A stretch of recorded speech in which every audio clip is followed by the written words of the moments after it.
Baiklah teman-teman semuanya, selamat datang di channel HSM Vintage. Jadi pada video kali ini di sini kita akan bahas mengenai es pinjam yang tidak bisa dicairkan ya. Dengan keterangan di atas, maaf kami belum bisa memberikan pinjaman kepadamu sekarang. Pastikan kamu memiliki perilaku kredit yang baik dan coba lagi pada tanggal sekian ya. Dan ya, kita akan bahas di sini mengenai alasan dan cara untuk mengatasi hal ini teman-teman semuanya. Dan di sini gue mohon bantuan dari teman-teman ya untuk subscribe channel HSM Vintage ini untuk mendapatkan informasi mengenai review jujur mengenai aplikasi pinjaman online, kemudian juga mengenai keuangan dan juga investasi. Teman-teman mohon sekali karena satu subscriber itu sangat berarti bagi saya. Nah, oke, jadi langsung aja kita bahas ya. Dan kita akan bahas pertama adalah penyebabnya ya teman-teman semuanya ya. Apa penyebab sampai terjadi hal seperti ini? Kita tidak bisa mencairkan pinjaman es pinjam ya. Nah, jadi ada beberapa penyebab ya. Salah satunya adalah teman-teman mengalami keterlambatan bayar di es pinjam itu sendiri. Teman-teman wajib tahu ya, untuk keterlambatan bayar di es pinjam itu biasanya akan berpengaruh terhadap pinjaman kita berikutnya. Jika kita ingin mencairkan pinjaman kita berikutnya, itu biasanya akan tidak dipercaya lagi seperti itu ya. Karena kita mengalami yang keterlambatan bayar, otomatis pihak aplikasi kehilangan kepercayaan pastinya untuk memberikan kita pinjaman. Walaupun teman-teman terlambat 1 hari, itu biasanya akan diperhitungkan atau dipertimbangkan oleh pihak aplikasi untuk memberikan limit. Apalagi jika teman-teman itu memiliki limit yang sudah besar ya, sudah banyak di aplikasi es pinjam ini, mereka pasti akan meninjau kembali riwayat pembayaran teman-teman seperti itu. Kemudian penyebab yang kedua adalah teman-teman itu memiliki atau pernah galbay di aplikasi lain. Nah, misalkan teman-teman sementara mengajukan pinjaman di es pinjam kemudian sudah lunas, tapi teman-teman galbay di aplikasi lain yang menggunakan BI checking. Nah, pinjol yang menggunakan BI checking itu ada banyak sekali. Nah, jika teman-teman menggalbay salah satu pinjol yang menggunakan BI checking, itu otomatis akan masuk di data slik OJK atau BI checking ya. Jadi karena aplikasi es pinjam ini juga sama-sama menggunakan BI checking, jadi itu akan sangat berpengaruh ya. Jadi teman-teman jangan meremehkan untuk galbay aplikasi lain, karena itu akan berpengaruh juga kepada pinjaman kita di es pinjam teman-teman semuanya seperti itu. Oke, kemudian penyebab yang berikutnya adalah teman-teman itu meminjam lebih dari 2 sampai dengan 3 platform pinjaman online.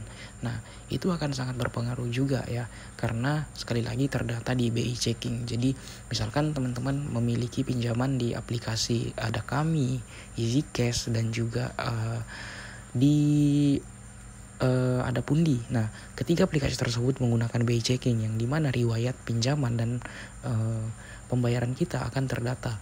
Nah, jadi pihak aplikasi es pinjam itu biasanya akan meninjau kembali pinjaman kita dan jumlah pinjaman kita yang aktif.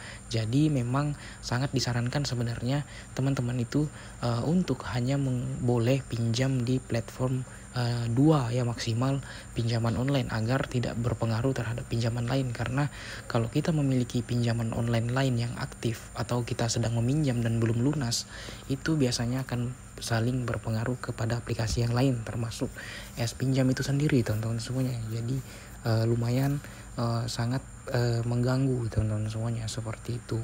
Nah, jadi itu biasanya ketiga itu adalah penyebab utama teman-teman itu tidak dipercaya lagi untuk atau kurang kepercayaan lagi untuk mengajukan pinjaman di aplikasi es pinjam teman-teman semuanya. Seperti itu berdasarkan pengalaman saya ya.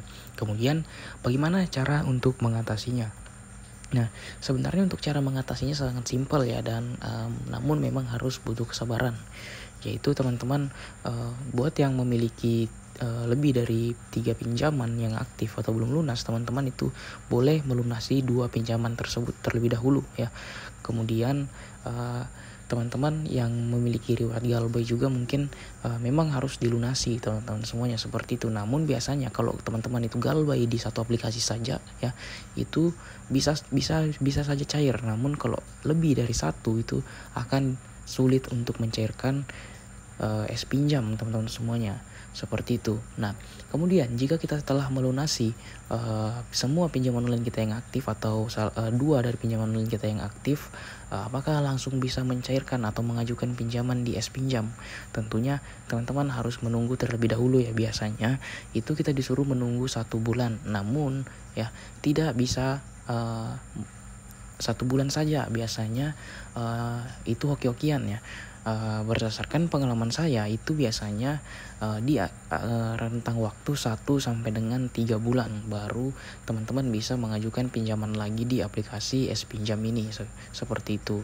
Nah, jadi itu adalah penyebab dan cara mengatasi S-Pinjam yang tidak bisa dicairkan. Jadi memang harus sabar teman-teman semuanya, seperti itu, dan tidak direkomendasikan untuk meminjam lebih dari 3 platform pinjaman online teman-teman semuanya secara bersamaan. Nah, jadi memang sangat direkomendasikan ya untuk aplikasi S-Pinjam ini, apalagi di antara pinjol yang lain itu S-Pinjam adalah salah satu pinjaman online dengan bunga terendah ya, karena bunga di aplikasi S-Pinjam ini hanya sekitar 0,13% dalam 1 hari. Kalau pinjol lain itu biasanya di 0,3% per hari teman-teman semuanya ya, dan aplikasi S-Pinjam ini bisa dicicil 1 bulan 1 kali bayar ya. Jadi bukan tipikal pinjaman online yang berat di pembayaran awal. Jadi saran saya, jika teman-teman telah mengaktifkan pinjaman di S-Pinjam, teman-teman jangan lagi pinjam di aplikasi lain. Takutnya akan terjadi tidak bisa mencairkan lagi pinjaman di aplikasi S-Pinjam teman-teman semuanya, seperti itu. Jadi sangat simpel sebenarnya. Nah, jadi saya rasa untuk video kali ini sudah cukup sampai di sini. Semoga informasi yang saya sampaikan ini bermanfaat teman-teman. Sekian dan terima kasih.